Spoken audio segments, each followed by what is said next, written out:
பிதா குமாரன் பரிசுத்த ஆவியின் திரேக திருநாமம் நம் அனைவரையும் ஆசீர்வதித்து காப்பாராக. ஆமென்.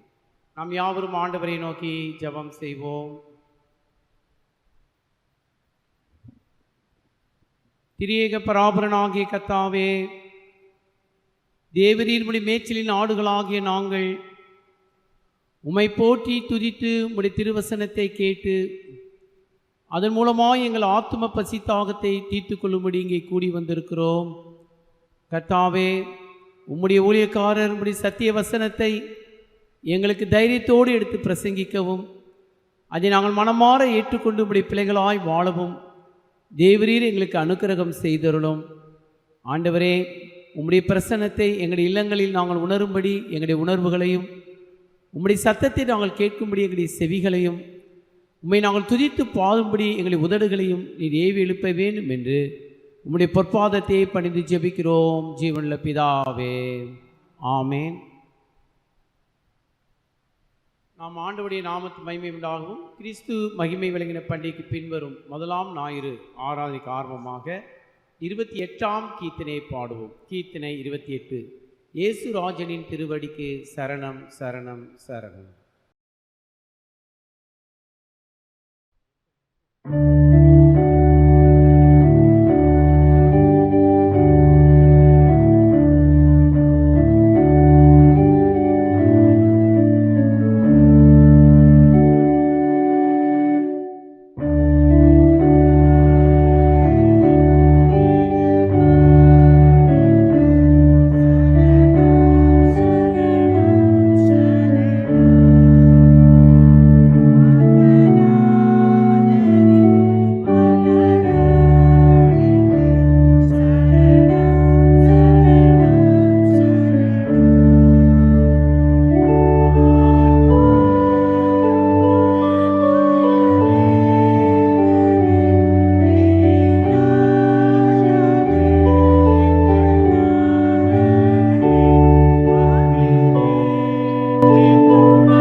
என்னோடு சேர்ந்து கர்த்தரை மகிமைப்படுத்துங்கள்.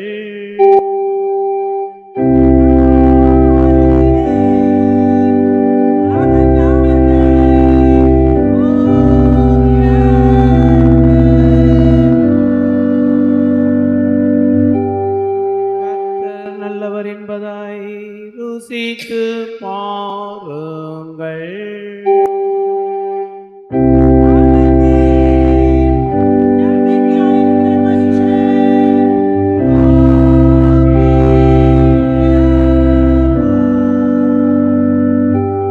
பிதாவுக்கும் குமாரனுக்கும் பரிசுத்த ஆவிக்கும் மகிமை உண்டாவதாக.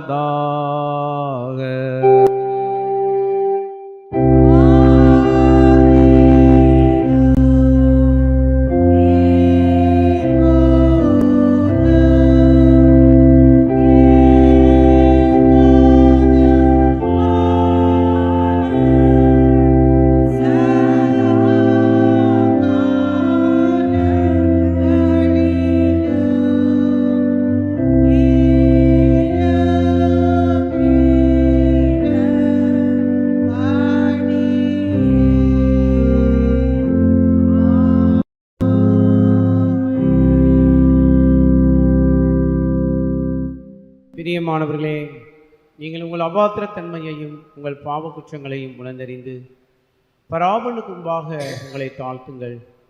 அவ்விடத்திலே சகாயத்தையும் மன்னிப்பையும் கிருபையும் தேடி ஆயக்காரனைப் போல் பராபரனே, பாவிகளாகிய எங்கள் பேரில் கிருபை உள்ளவராகும் என்று சொல்லி நாம் யாவரும் முழங்கால் படியிட்டு கெஞ்சி மன்றாடுவோம்.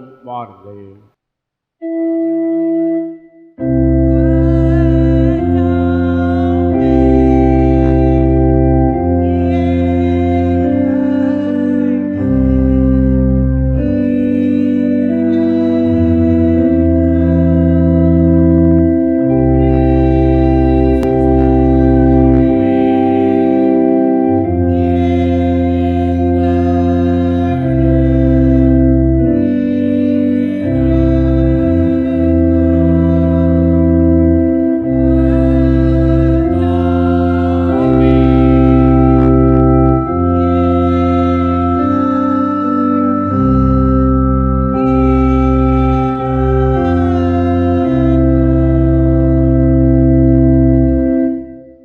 பராபரன் நமக்கு இறங்கினார்.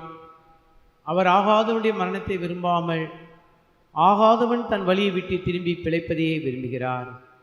பராபரன் தம்முடைய ஒரே பேரான குமாரனை நமது பாவங்களுக்காக மரணத்திற்கு ஒப்பு கொடுத்து இவ்விநிமித்தமாய் நமது பாவங்கள் எல்லாவற்றையும் மன்னித்தாரே.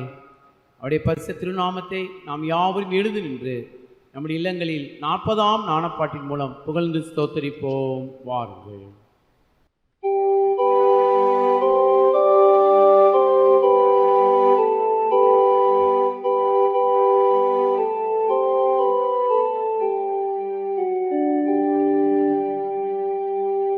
கர்த்தாவை போற்றுங்கள் எல்லா பூலோகத்தாரின் ஜாதியே.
பிரார்த்தனை செய்வோமாக.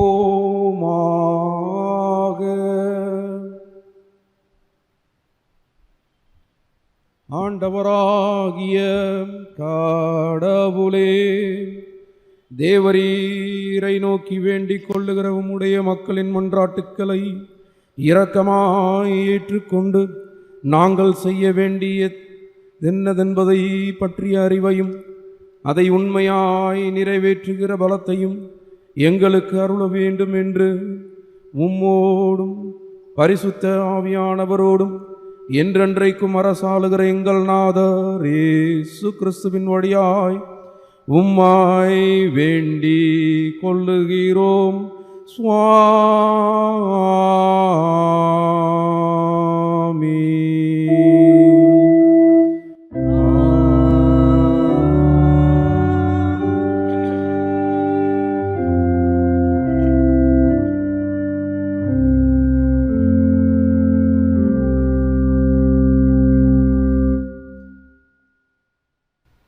மகிமை விளங்கின பண்டிகைக்கு பின்வரும் முதலாம் ஞாயிறு, ஃபர்ஸ்ட் சண்டே ஆஃப்டர் த எபிஃபானி. இன்றைய நாளுக்காக பரிசுத்த வேதாகமத்திலிருந்து வாசிக்கும்படியாய் தெரிந்து கொள்ளப்பட்ட வேத பகுதிகளை வாசிக்க கவனமாய் கேட்போமாக. முதலாவதாக பழைய ஏற்பாட்டு பகுதியிலிருந்து வாசிக்க கேட்போம். அது சங்கீதங்களின் புத்தகம் 122ஆம் சங்கீதம். சங்கீதம் 122ஆம் சங்கீதத்தை வாசிக்க கவனமாய் கேட்போமாக.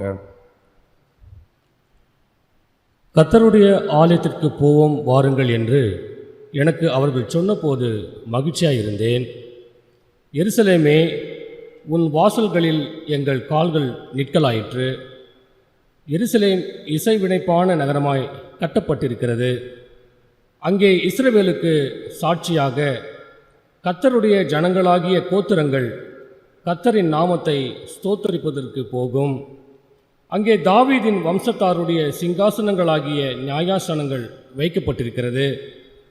எருசலேமின் சமாதானத்துக்காக வேண்டிக் கொள்ளுங்கள். உன்னை நேசிக்கிறவர்கள் சுகித்திருப்பார்களாக.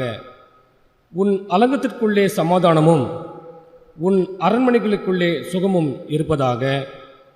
என் சகோதரர் நிமித்தமும் என் சிநேகிதர் நிமித்தமும் உன்னில் சமாதானம் இருப்பதாக என்பேன். எங்கள் தேவனாகிய கர்த்தரின் ஆலயத்தின் நிமித்தம் உனக்கு நன்மை உண்டாக தேடுவேன் என்பது.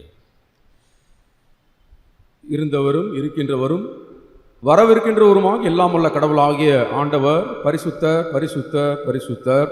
மாட்சிமையுள்ள கடவுளே தேவரீர் பரிசுத்தர். வல்லமையுள்ள கடவுளே நீர் பரிசுத்தர்.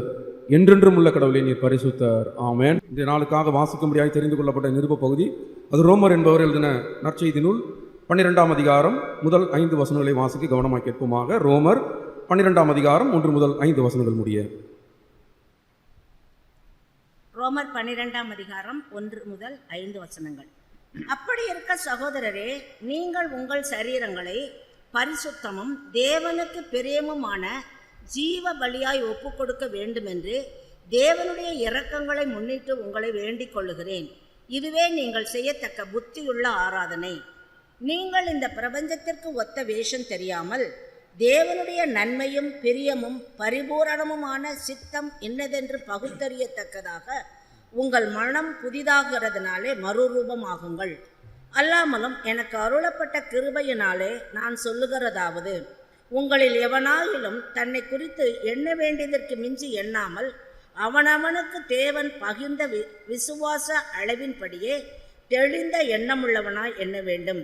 ஏனெனில் நமக்கு ஒரே சரீரத்திலே அநேக அவயவங்கள் இருந்தும் எல்லா அவயவங்களும் ஒரே தொழில் இராதது போல அநேகராகிய நாமும் கிறிஸ்துவுக்குள் ஒரே சரீரமாயிருக்க ஒருவருக்கொருவர் அவயவங்களாய் இருக்கிறோம் என்றார் என்பதே.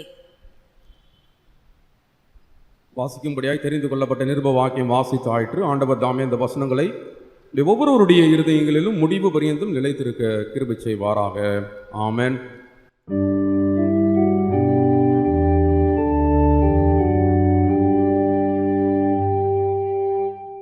அவர் மேல் கர்த்தருடைய ஆவி தங்கும். ஞானத்தையும் உணர்வையும் ஆலோசனையையும் வல்லமையும் அறிவையும் கர்த்தரை பற்றிய பயத்தையும் அந்த ஆவி ஆரோலோ.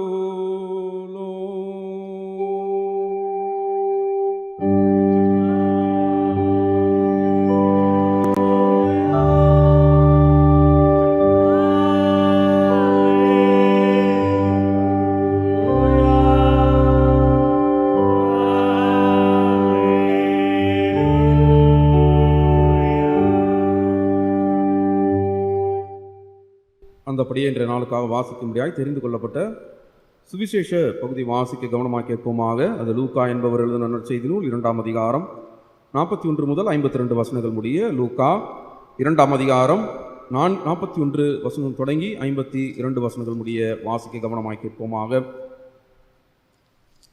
அவர் பெற்றோர் வருஷந்தோறும் பஸ்கா பண்டிகைக்கு எருசலேமுக்கு போவார்கள். அவருக்கு 12 வயதான போது அவர்கள் அந்த பண்டிகை முறைமையின்படி போய் பண்டிகை நாட்கள் முடிந்த பின் திரும்புகையில் இயேசு என்னும் பிள்ளையாண்டான் எருசலேமில் இருந்து விட்டார். இது அவர் பெற்றோருக்கு தெரியாமற் போயிற்று. அவர் பிரயாணக்காரர் கூட்டத்தில் இருப்பார் என்று அவர்கள் நினைத்து ஒரு நாள் பிரயாணம் வந்து உறவின் முறையாரிடத்திலும் அறிமுகமானவர்களிடத்திலும் அவரை தேடினார்கள்.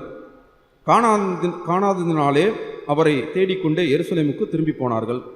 3 நாட்களுக்கு பின் அவர் தேவாலயத்தில் போதகர் நடுவில் உட்கார்ந்திருக்கவும் அவர்கள் பேசுகிறதை கேட்கவும் அவர்களை வினவவும் கண்டார்கள்.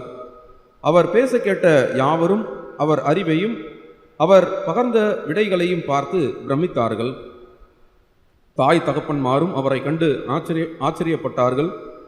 அப்பொழுது அவருடைய தாயார் அவரை நோக்கி, மகனே, ஏன் எங்களுக்கு இப்படி செய்தாய்? இதோ உன் தகப்பனும் நானும் விசாரத்தோடு உன்னை தேடினோமே என்றாள். அதற்கு அவர், நீங்கள் ஏன் என்னை தேடினீர்கள்? என் பிதாவின் வீட்டில் நான் இருக்க வேண்டியதென்று உங்களுக்கு தெரியாதோ என்றார். அவர் தங்களுக்கு சொன்ன வார்த்தையை அவர்கள் உணர்ந்து கொள்ளவில்லை. பின்பு அவர்களோடு போய் நாசரேத்தூரில் சேர்ந்து அவர்களுக்கு அடங்கி நடந்து வந்தார். அவர் தாயாரோ இந்த சங்கதியெல்லாம் தன் இருதயத்திலே வைத்து காத்து கொண்டாள்.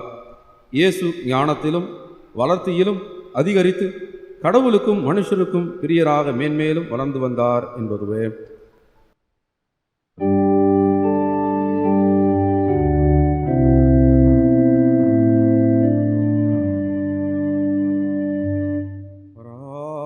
அவருடைய நல்ல வார்த்தைக்காக அவருக்கு தோத்தீரா.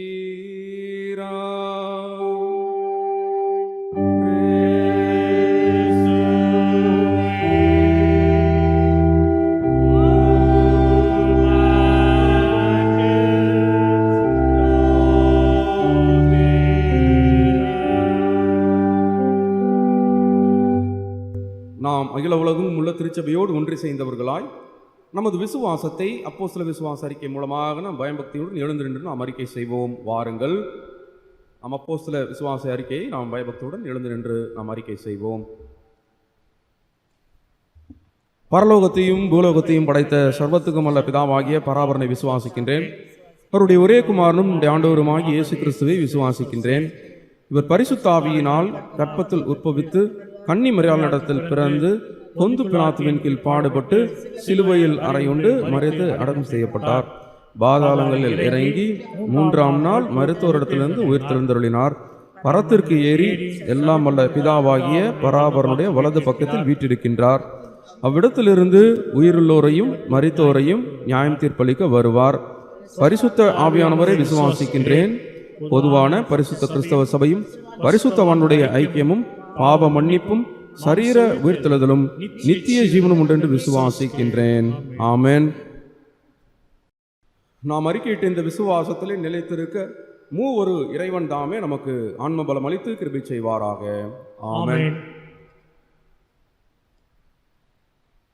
நாம் மறுபடியுமாக ஆண்டவருடைய நாமத்துக்கு புகழ்ச்சி உண்டாகும் வண்ணமாகவும் அருளுரைக்கு ஆரம்பமாகவும் ஞானப்பாட்டு புத்தகத்தில் உள்ள 108ஆம் ஞான பாடலை பாடுவோம். ஞானப்பாட்டு புத்தகத்தில் உள்ள 108ஆம் ஞான பாடல் முதல் 2 கவிகளை பாடுவோம்.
நம்முடைய ஆண்டவராகிய கர்த்தரிடமிருந்தும் பிதாவாகிய தேவனிடமிருந்தும் நீங்கள் கர்த்தராகிய இயேசு கிறிஸ்துவை அறிகிற அறிவினால் உங்கள் அனைவருக்கும் கிருபையும் சமாதானமும் உண்டாவதாக. ஆமேன். நாம் யாவரும் ஆண்டவரை நோக்கி ஜெபம் செய்வோம். வாரும் பரிசுத்த ஆவியானவரே, உம்மை விசுவாசிக்கிற எங்கள் ஒவ்வொருடைய உள்ளத்திலும் வந்திறங்கி அதில் உமது அன்பின் தீயை மூட்டி அருளும். பற்பல பாஷைகள் பேசும் பற்பல நாட்டினரே, உம்முடைய ஒரே விசுவாசத்தில் கூட்டி சேர்த்திருக்கிற தேவரீர் எங்களையும் இந்த சத்தியத்திலே பரிசுத்தமாக்கி அருளும். உம்முடைய வசனம் மாத்திரமே எங்கள் வாழ்க்கையிலே சத்தியமாகட்டும் சுவாமி. ஆமென். ஆமேன். இப்பொழுது பிரியமானவர்களே, இந்த மகிமை விளங்கின பண்டிகைக்கு பின்வரும் முதலாம் ஞாயிறு, இந்த நாளுக்கு குறிக்கப்பட்டிருக்கிற பிரசங்க பகுதி அது எபிரேயரின் புஸ்தகம் 3ஆம் அதிகாரம் 1ஆம் வசனம் முதல் 6ஆம் வசனம் வரை வாசிக்க நாம் கவனத்துடன் கேட்போம். எபிரேயருக்கு எழுதின நிருபம் 3ஆம் அதிகாரம் 1ஆம் வசனம் முதல் 6ஆம் வசனம் வரை வாசிக்க நாம் யாவரும் கவனத்துடன் கேட்போமாக. இப்படி இருக்க பரம அழைப்புக்கு பங்குள்ளவர்களாகிய பரிசுத்த சகோதரரே, நாம் அறிக்கை பண்ணுகிற அப்போஸ்தலரும் பிரதான ஆசாரியருமாயிருக்கிற கிறிஸ்து இயேசுவை கவனித்து பாருங்கள். மோசே தேவனுடைய வீட்டில் எங்கும் உண்மை உள்ளவராய் இருந்தது போல இவரும் தம்மை ஏற்படுத்தினவருக்கு உண்மை உள்ளவராய் இருக்கிறார். வீட்டை உண்டு பண்ணினவன் வீட்டை பார்க்கிலும் அதிக கனத்துக்குரியவனாய் இருக்கிறான். அதுபோல மோசேவை பார்க்கிலும் இவர் அதிக மகிமைக்கு பாத்திரராய் இருக்கிறார். ஏனெனில் எந்த வீடும் ஒருவனால் உண்டாக்கப்படும், எல்லாவற்றையும் உண்டு பண்ணுகிறவர் தேவன். சொல்லப்பட போகிற காரியங்களுக்கு சாட்சியாக மோசே பணிவிடைக்காரனாய் அவருடைய வீட்டில் எங்கும் உண்மை உள்ளவராய் இருந்தான். ஆமீன்.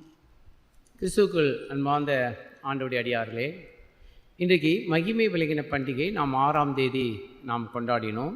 அதுதான் நம்முடைய திருச்சபை பிதாக்கள் நம்ம கொடுத்துருக்கிற 6 பண்டிகைகளை அது 2வது பண்டிகை. முதலாவது கிறிஸ்து பிறந்த பண்டிகை, இப்பொழுது மகிமை விளங்கின பண்டிகை 2வது பண்டிகை, அதாவது 3வது பண்டிகை கிறிஸ்து உயிர்த்தெழுந்த பண்டிகையாக வரும். ஓகே, இன்றைக்கு கிறிஸ்து மகிமை விளங்கின பண்டிகைக்கு பின்வரும் முதலாம் ஞாயிறு.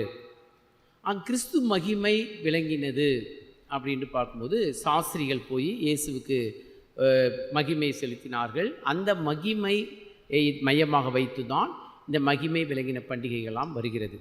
இந்த நாளிலே, இந்த பரிசுத்த ஓய்வு நாளில் இயேசு மகிமை விளங்குகிறதை ஒவ்வொரு ஞாயிறும் நாம் தியானம் பண்ணிக்கிட்டே வருவோம். இன்றைக்கு பாருங்கள், நம்முடைய காஸ்பல் ரீடிங்கில் சுவிசேஷ பகுதியில் இயேசுடைய மகிமை விளங்குவதை நம்ம எல்லோரும் சுவிசேஷ பகுதியில் அழகாக வாசிக்க கேட்டோம் அல்லவா?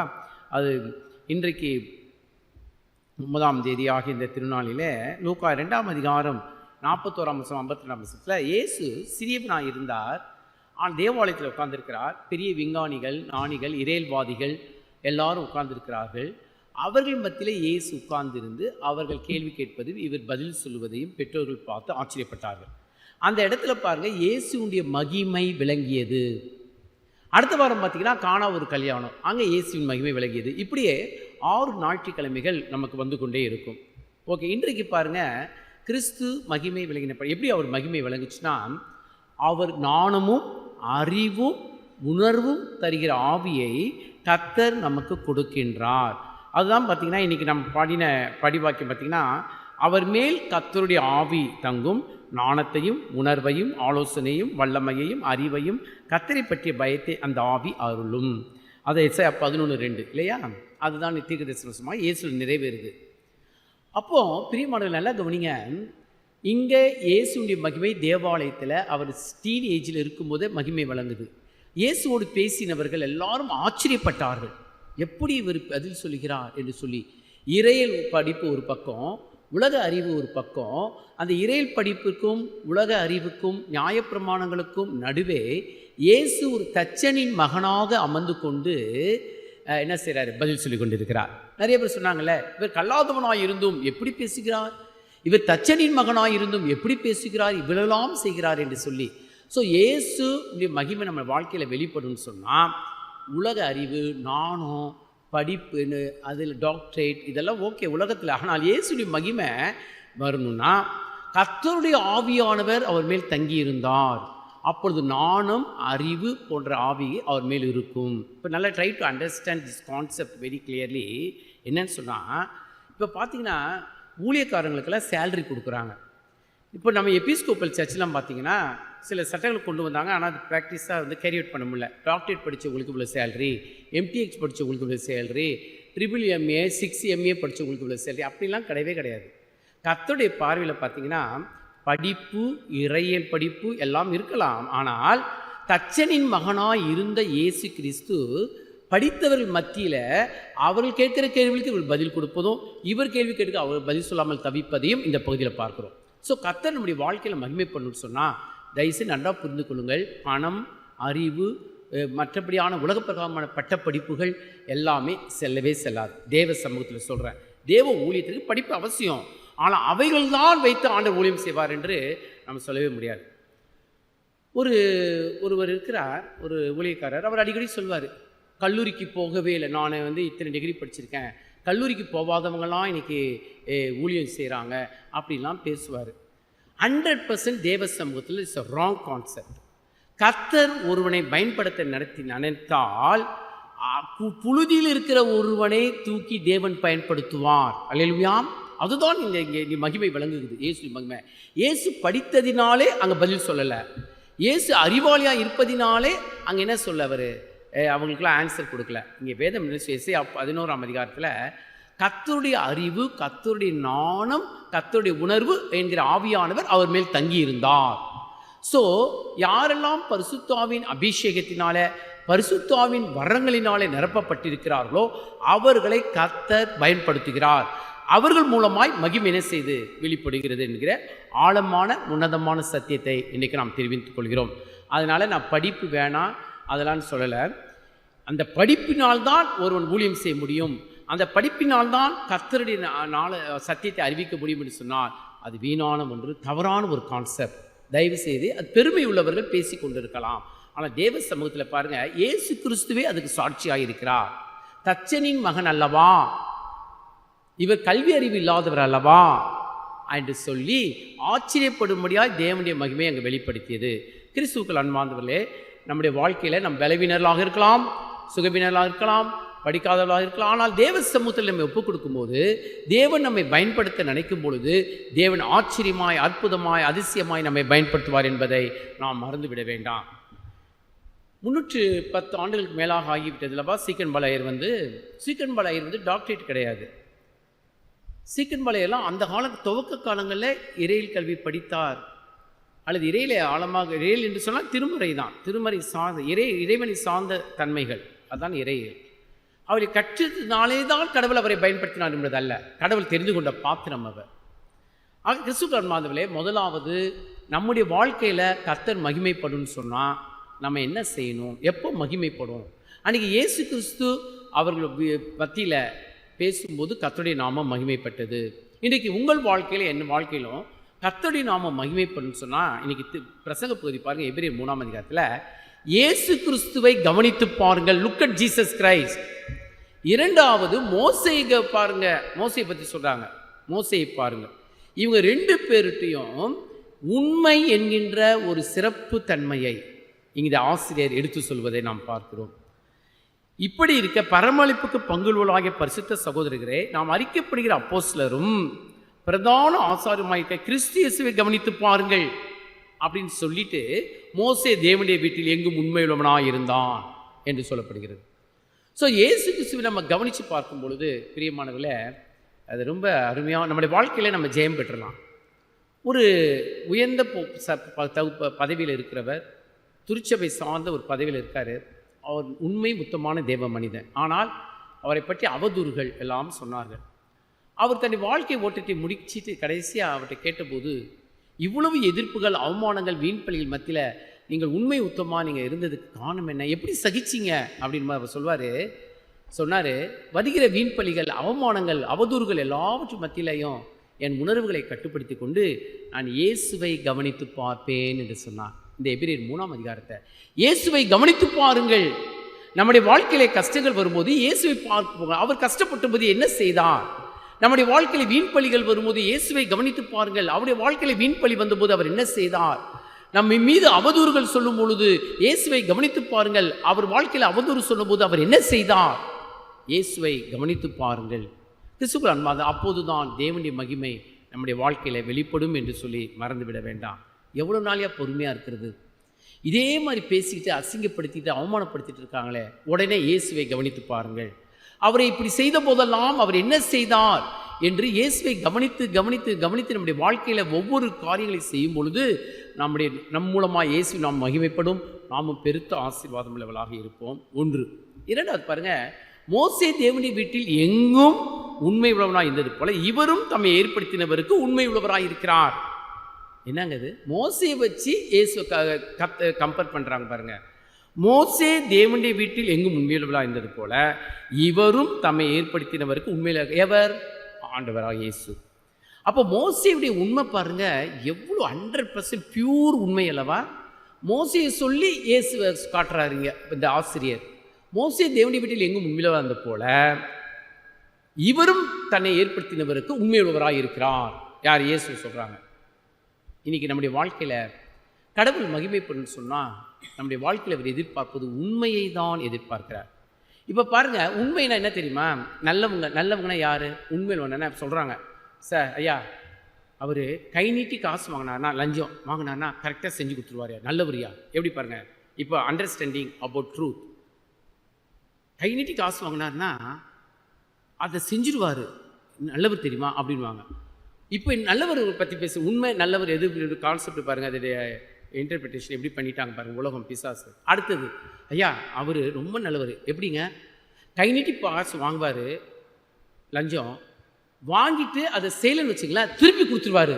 அவர் ரொம்ப நல்ல மனுஷன், அவரை நம்பி நீங்கள் என்ன பண்ணலாம்? பணத்தை கொடுக்கலாம். நல்லவருக்கு இப்போ இருக்கிற புரிந்து கொள்தல் பாருங்கள். நல்லவன் உண்மை உள்ளவன் என்பதற்கு என்ன சான்று?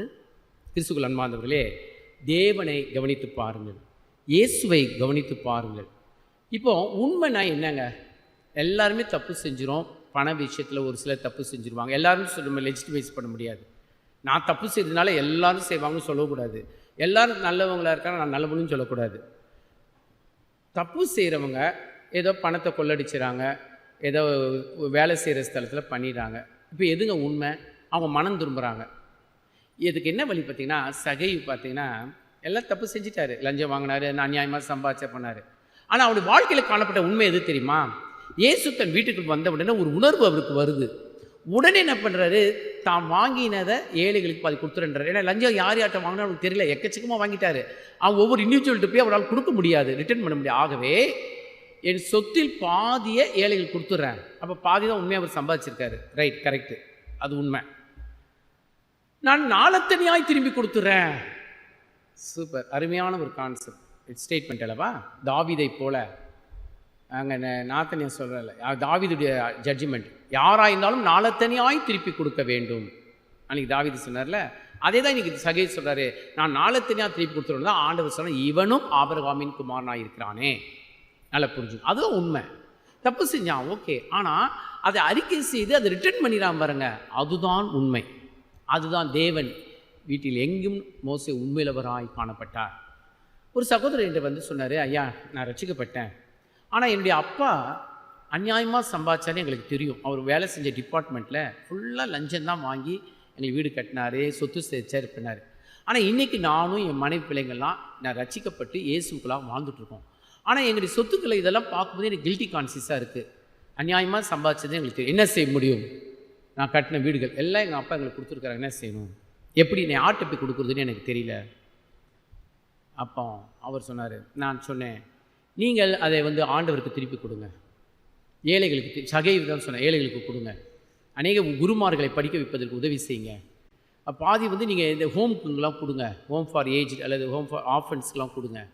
அது காம்பன்சேட் பண்ணுறதுக்கு ஒரே வழி அதுதான், சகைவு தான் அதற்கு வழி என்று சொன்னேன். கிறிஸ்துவுக்குள் அன்பார்ந்தவர்களே, நம்முடைய வாழ்க்கையில் எது உண்மை? இன்றைக்கி பார்த்தீங்கன்னா, ஐயா அவன் பொய் சொன்னால் கூட நல்லவையா? எப்படி பாருங்கள், நல்லவன்றது கான்செப்ட் பாருங்கள். அவன் கை நீட்டி வாங்குவான், செஞ்சு கொடுத்துருவான், கை நீட்டி வாங்குவான், செய்யலைனா திருப்பி கொடுத்துருவான். ரொம்ப ரொம்ப ரொம்ப நல்லவங்க. எது நல்லவர்கள், எது உண்மை என்பதை இன்றைக்கி வேதம் அதை மேலே சொல்லுகிறது. ஸோ இயேசு நம்முடைய வாழ்க்கையில் மகிமை பண்ணுன்னு சொன்னால் நம்ம செய்ய வேண்டியது உண்மை உள்ளவர்களாக நாம் வாழ வேண்டும். வார்த்தையில் உண்மையாக இருக்கணும், இப்படி அப்படி பேசக்கூடாது, முன்னாடி ஒரு பேச்சு பின்னாடி ஒரு பேச்சு பேசக்கூடாது, புரணி பேசக்கூடாது. வார்த்தையில் உண்மை, அதன் மூலமாக தேவன் நாம மகிமைப்படுவார். பண விஷயத்தில் நாம் உண்மையாக இருக்க வேண்டும். இங்கே பாருங்கள், இயேசு கிறிஸ்து லூக்கா 16ஆம் அதிகாரத்தில் இயேசு சொல்கிற இல்லஸ்ட்ரேஷனில் லூக்கா 16ஆம் அதிகாரம் 8ஆம் வசனத்தில், அநீதியுள்ள உக்கிரக்காரன் புத்தியாய் செய்தான் என்று எஜமான் கண்டு அவனை மெச்சிக்கொண்டான். இவ்விதமாய் ஒளியின் பிள்ளைகளை பார்க்கிலும் இந்த பிரபஞ்சத்தின் பிள்ளைகள் தங்கள் சந்ததியில் அதிக புத்திமான்களாக இருக்கிறார்கள். நான் உங்களுக்கு சொல்கிறேன், நீங்கள் மாளும்போது உங்களை நித்தியமான வீடுகளில் ஏற்றுக்கொள்ளும்படி அநீதியான உலகப் பொருளால் உங்கள் நண்பரை சம்பாதியுங்கள். கொஞ்சத்தில் உண்மை உள்ளவன் அநேகத்தில் உண்மை உள்ளவனாயிருக்கிறான், கொஞ்சத்தில் அநீதி உள்ளவன் அநேகத்திலும் அநீதி உள்ளவனாயிருக்கிறான். கிறிஸ்துவுக்குள் அன்பார்ந்தவர்களே, கொஞ்சத்தில் உண்மையாக இருக்கணுங்க. ஒரு சின்ன இதில் நம்மளை தலைவராக போடுறாங்க, பொறுப்பில் போடுறாங்கன்னா அதில் கூட நம்ம உண்மையாக இருக்கணுங்க. கிறிஸ்துவுக்குள் அன்பார்ந்தவர்களே, உண்மை மூலமாக தான் ஆண்டவர் இன்றைக்கு நமது மகிமை வெளிப்படுத்துவராக இருக்கின்றார். பாருங்கள், ஒரே ஒரு கல்லறைக்கு போயிருந்தோம் சில ஆண்டுகளுக்கு முன்பாக. அந்த கல்லறையில் நிறைய வசனங்கள் எழுதப்பட்டிருக்கும் இல்லையா? அதில் உண்மையும் உத்தமான ஊழியக்காரனே உன் சந்தோஷத்தில் பிரவேசி என்ற வசனம் போடப்பட்டிருக்கிறது. அதுதான் அதை பற்றி மத்தேயு எழுதின சுவிசேஷத்தில் இயேசு கிறிஸ்து 25ஆம் அதிகாரத்தில் சொல்கிறாருல்ல, உண்மையும் உத்தமமான ஊழியக்காரனே உன் சந்தோஷத்தில் நீ பிரவேசி, அநேகத்தின் மேல் உன்னை அதிகாரியாக வைப்பேன்.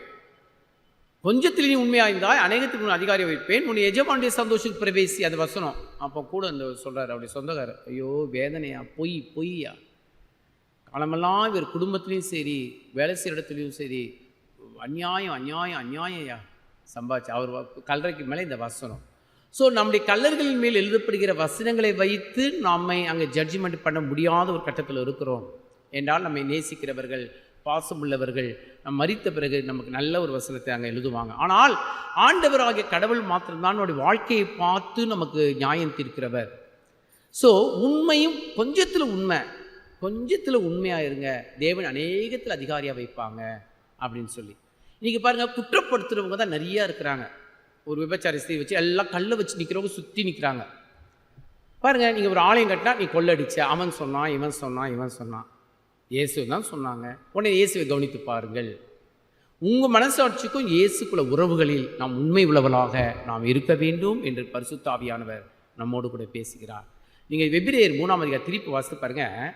உண்மையை பற்றி சொல்ல வரவங்க, இப்போ நம்ம சொல்கிறோம் இவங்களை போல உண்மையாயிரு, அவங்கள போல உண்மை, இயேசுவை போல உண்மையாயிரு, ஓகே. ஆனால் இங்கே ஆசை எனக்கு பிடித்தது, மோசே தேவனுடைய வீட்டில் எங்கும் உண்மையுள்ளவராக இருந்தது போல இவரும் தம்மை ஏற்படுத்தினவருக்கு உண்மையுள்ளவராகிறார். அப்படியானால் மோசே எவ்வளவு உண்மையுள்ள மனுஷனாக கர்த்தருக்கு இருந்தார். கர்த்தர் அதனால தான் மோசே அடக்கம் பண்ணாருங்க. மோசேயுடைய ஃபியூனரல் சர்வீஸை ஆண்டவர் கடைசி வரைக்கும் இருந்து அவரே அடக்கம் பண்ணினார். பிகாஸ் ஆஃப் ட்ரூத்னஸ் ஆஃப் மோசேட்டு இருந்த பெஸ்ட் குவாலிட்டி அதுதான், உண்மையாக இருந்த தேவ மனுஷன். இன்றைக்கி நீங்களும் நானும் வார்த்தைகளில் உண்மையாக இருக்கணும், நம்ம கொடுக்கப்படுகிற பொறுப்புகளில் நாம் உண்மையாக இருக்கணும், பண விஷயத்தில் உண்மையாக இருக்கணும், நம்முடைய தனிப்பட்ட வாழ்க்கையில் உண்மையாக இருக்கணும். ஆனால் இது குறித்த சர்டிஃபிகேட்டை கர்த்தர் நமக்கு பார்த்து கொண்டிருக்கிறார். மனுஷன் வேணும்னா நல்லவன் சொல்லுவான், வேணானா நம்ம திருடன் சொல்லுவான். அதை பற்றி கவலைப்படக்கூடாது. நாம் தேவனுக்கு முன்பாக நம்முடைய மனசாட்சிக்கும் நம்முடைய தேவனுக்குள்ள உறவுகளில் நாம் உண்மை முத்தமாய் வாழும் பொழுது பரிசுத்த ஆவியானவர் நம்மை பலப்படுத்தி திடப்படுத்தி காப்பார். கிறிஸ்துவுக்குள் அன்பார்ந்தவர்களே, இன்றைக்கி மகிமை முதலாம் ஞாயிற்றுக்கிழமையில் நம்ம கொடுக்குறபடி சத்தியம் என்ன? இயேசுவை கவனித்து பாருங்கள், மோசேயுடைய வாழ்க்கையை பாருங்கள், உங்கள் வாழ்க்கையை பாருங்கள், சோதித்து அறிந்து கொஞ்சத்தில் உண்மையாயிருப்போம், தேவன் நம்மை உயர்த்துவார். அந்த உண்மையான ஊழியக்காரனை தான் ஆண்டவர் எங்கும் தேடிக்கொண்டிருக்கிறார். நம்ம கொடுக்கப்பட்ட பொறுப்புகளில் நாம் உண்மையாய் வாழ்ந்து அதன் மூலமாய் நம்முடைய வாழ்க்கையில் தேவனை நாம் மகிமைப்பட கர்த்தர் நமக்கு கிருபை செய்வாராக. பிரியமானவர்களே, பராபரன் இப்பொழுதும் தம்முடைய திருவசனத்தை நமக்கு அருளினபடினால் நம் கர்த்தருக்கு தோத்திர பலிகளை ஏறெடுப்போமாக. நம்முடைய சபையில் இருக்கிற தரித்திரர், கஷ்டப்படுகிறவர்கள், துன்பப்படுகிறவர்கள், பசியோர் தங்களுக்காக தங்கள் ஜெபம் செய்ய கேட்டுக்கொள்வார் யாவரையும் பராபரனுக்கு முன்பாக நினைவு கூற கடவோம். சபையாருக்கு அறிவிப்பு, நம்முடைய அரசாங்கத்துடைய மறு உத்தரவு வருகிற வரைக்கும் நாம் ஆன்லைனில் ஆராதனைகளை கண்டுகளித்து தேவாதி தேவனை நாம் ஆராதிப்போம். நீங்கள் மற்றபடியாக நீங்கள் ஒவ்வொரு ஞாயிற்றுக்கிழமைக்கும் மற்ற ஆராதனைக்கும் செலுத்த வேண்டிய காணிக்கைகளை ஒருவேளை சேர்த்து வைத்து ஆலயம் திறந்துவிடனோ அல்லது நீங்கள் நம்முடைய அடைக்கலாதார அக்கௌண்ட்டில் போடலாம். சர்ச் ஃபண்டையும் நீங்கள் செக் மூலமாக நம்முடைய சர்ச் அக்கௌண்ட்டுக்கு அனுப்பும்படி உங்களை அன்போடு கூட கேட்டுக்கொள்கின்றேன். திருமண ஓலை, தெய்வ தயவினால் நமது சபையை சேர்ந்த காலம் சென்ற திருமதி திரு ஏ செல்லதுரை, காலம் சென்ற திருமதி திரு ஜேடி ஜெயராஜ் பொன்னையா அவர்களின் பேத்தியும், திரு ஜேபி ஜான் ஸ்டீவன் சுகந்தராஜ், திருமதி ரஞ்சிதம் அவர்களின் ஒரே குமார்த்தியுமான செல்வி எஸ்பி கேத்ரினும், தென்னிந்திய திருச்சபை சென்னை பேராயம் CSI saint Andrew church Arakkonam குருசேகத்தை சேர்ந்த திரு ஜே பிரபாகரன், திருமதி வேதமணி அவர்களின் இளைய மகன் செல்வன் பாக்கியநாதனும் பரிசுத்த சம்சார மார்க்கத்துக்கு உட்பட வேண்டும் என்று இருக்கிறார்கள். இந்த செய்தி இந்த சபைக்கு முதலாம் முறையாக அறிவிக்கப்படுகிறது. இவர்களுடைய திருமணத்தில் உங்களில் யாரேனும் தகுந்த தடை அறிந்திருந்தால் அதை அறிந்தவர்கள் திருமணத்துக்கு முன்பதாகவே எழுத்து மூலம் சபை குருவுக்கு தெரிவிக்க வேண்டும். திருமணத்துக்கு முன்பதாக எழுத்து மூலம் சபை குருவுக்கு தெரிவிக்காதவர்கள் பிறகு ஒன்றும் பேசாதிருக்க வேண்டும். பராபரன் தாமே இல்லற வாழ்க்கை கிறிஸ்துவ மறுபடி தோகவும் கிறிஸ்துவுக்காக வாழவும் கடைசி நித்திய கரை சேரவும் அருள் செய்வாராக. ஆமென். பராபரனுடைய நல்ல வார்த்தைக்காக அவருக்கு ஸ்தோத்திரம். நம்முடைய கர்த்தராகிய இயேசு கிறிஸ்துவின் கிருபையும் பிதாவாகிய தேவனுடைய அன்பும் பரிசுத்த ஆவியானுடைய ஐக்கியமும் சமாதான சந்தோஷமும் அருமையான தேவஜனமே உங்கள் அனைவருக்கும் சகல பரிசுத்தவான்களோடும் இன்றும் மீண்டும் சதா காலமும் இருப்பதாக. ஆமென். நாம் மீண்டும் ஆண்டவருடைய நாமத்தில் மகிமை உண்டாக 39ஆம் நாணப்பாடலை பாடுவோம். 39ஆம் நாணப்பாடல். நேசமுள்ள இயேசுவே, யாக்கோபில் உதயமான அற்புத நட்சத்திரமே, காணிக்கை ஏழையான நான் செலுத்த அண்டினேன், அதை ஏற்றுக்கொள்ளுமே. 39ஆம் நாணப்பாடல் அந்த 4 கவிகளை பாடுவோம்.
நம் ஆண்டவரை நோக்கி தலைகளை தாழ்த்தி நாம் ஜெபிப்போமாக.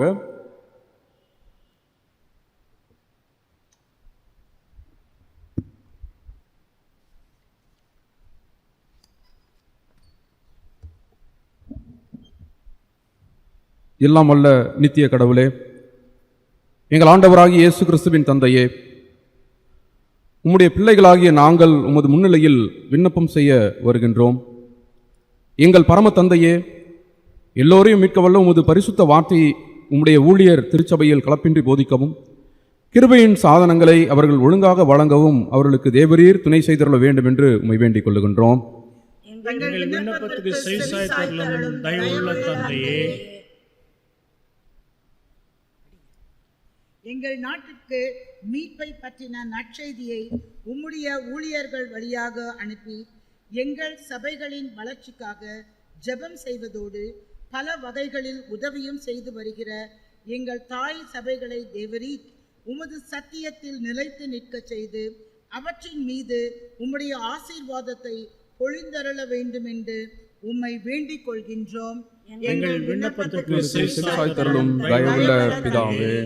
பிற நாடுகளில் நடத்தப்பட்டு வரும் திருப்பணியையும் அந்த நாடுகளில் இருக்கிற லுத்தரன் திருச்சபைகளையும் அனைத்து லுத்தரன் திருச்சபைகளில் கூட்டமைப்பு மன்றத்தையும் நமது நாட்டில் 11 லுத்தரன் திருச்சபைகளையும் ஆசீர்வதிக்கவும், நாங்களும் மற்ற கிறிஸ்தவர்களும் உமது திருப்பெயருக்கு மகிமை உண்டாக்கும் வகையில் வாழ்க்கையை நடத்தி ஒருமைப்பாட்டில் வளர எங்களுக்கு உதவி செய்ய வேண்டும் என்று உம்மை வேண்டிக் கொள்கிறோம். எங்கள் விண்ணப்பங்களுக்கு செவிசாய்த்தருளும் தயவுள்ள தந்தையே.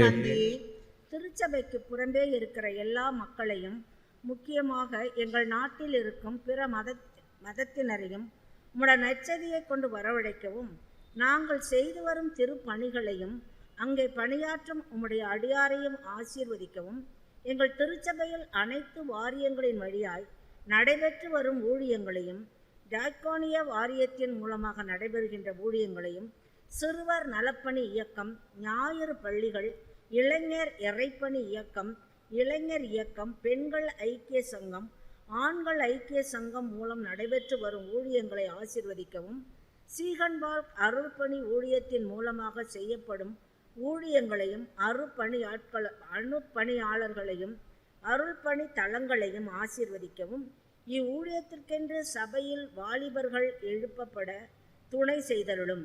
உம்மை தேடி வருகிற யாவரும் உண்மையாகவே மனமாற்றமடைந்து திருமுழுக்கின் வழியாய் உம்மை ஏற்றுக்கொண்டு உமது திருச்சபையில் சேரும்படி அருள் புரியவும் வேண்டும் என்று உம்மை வேண்டிக் கொள்ளுகிறோம்.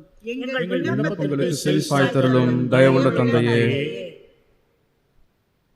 அறுவடையின் ஆண்டவரே, உமது அறுவடைக்கு உண்மையும் நேர்மையுமான ஊழியரை எங்களிடம் அனுப்பவும், மதுரை அரசடியிலும், சென்னை குருகுலத்திலும், பெங்களூரு ஐக்கிய இறையியல் கல்லூரியிலும் திருப்பணிக்கென்று பயிற்றுவிக்கப்படும் மாணவர்களையும் அவர்களுக்கு போதிக்கும் ஆசிரியர்களையும் உமது ஆவியால் நிரப்பியருளும். உமது அறுவடையின் என்று சீகன்பால் அருள்பணி இயக்கத்தின் மூலமாக செய்யப்படும் ஊழியங்களையும் பணித்தளங்களையும் அருட்பணியாளர்களையும் நீர் ஆசீர்வதித்து ஊழியத்தை பெருக பண்ணும்.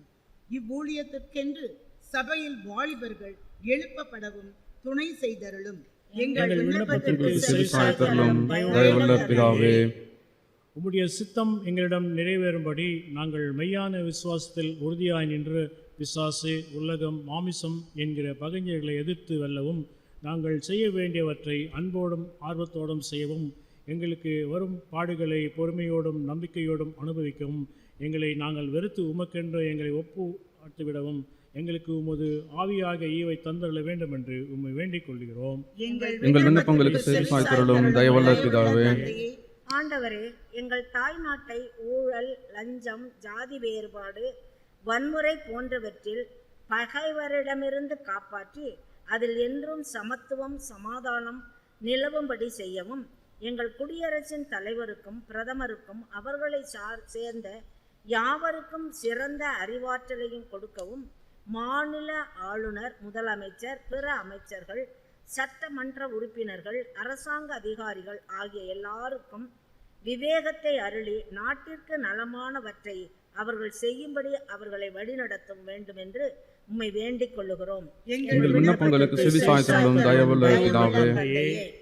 பரம தந்தையே, பஞ்சம், வறட்சி, யுத்தம், கலகம், கொள்ளை நோய், பெருவெள்ளம், புயல் காற்று, நிலநடுக்கம், எதிர்பாராத வகையில் நேரிடும் மரணம், நரக தண்டனை முதலிய கேடுகளில் இருந்து எங்களை விலக்கி காத்தருளும்.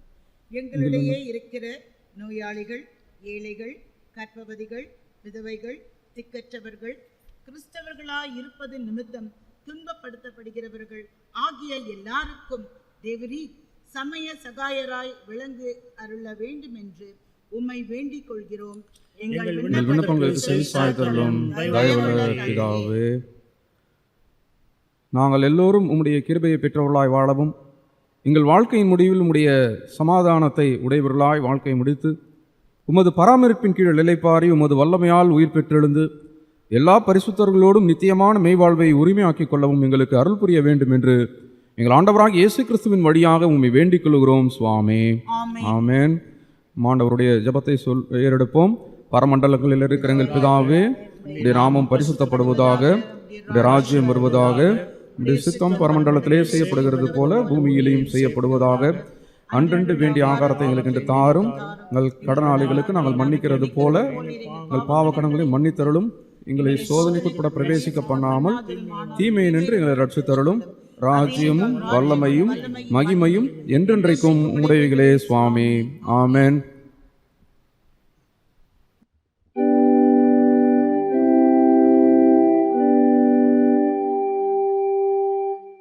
கர்த்தரானவர் உங்களோடு இருப்பாராக.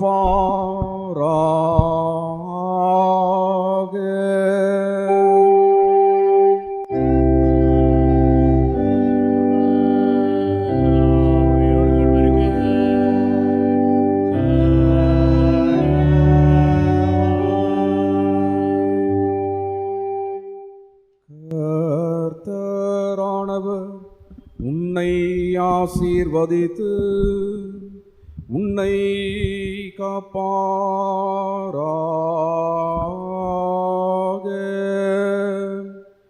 கர்த்தரானவர் தமது திருமுகத்தை உன்மேல் பிரகாசிக்கச் செய்து உன்னிடம் கிருபையுள்ளவராயிருப்பாராக. கர்த்தரானவர் தமது திருமுகத்தை உனக்கு பிரசன்னமாக்கி உனக்கு சமாதானம் தந்தருளுவாராக.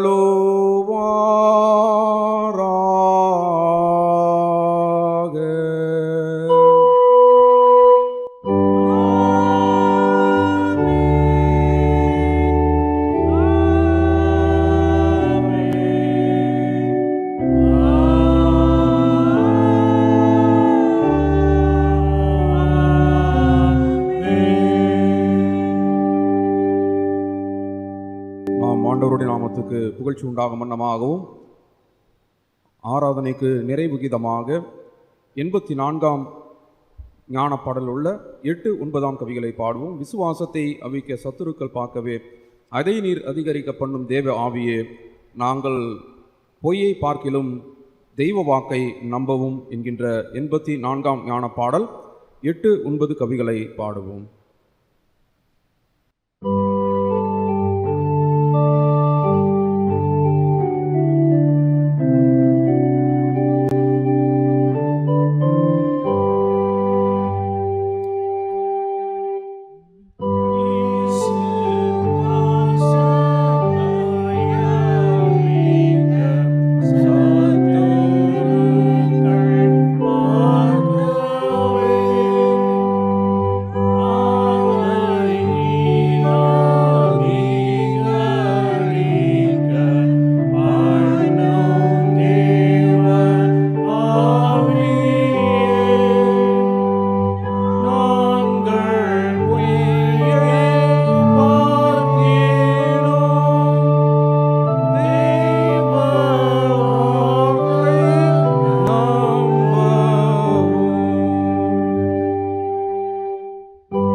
என் ஆத்துமாவே கர்த்தரை ஸ்தோத்திரி, என் முழு உள்ளமே அவருடைய பரிசுத்த நாமத்தை ஸ்தோத்திரி.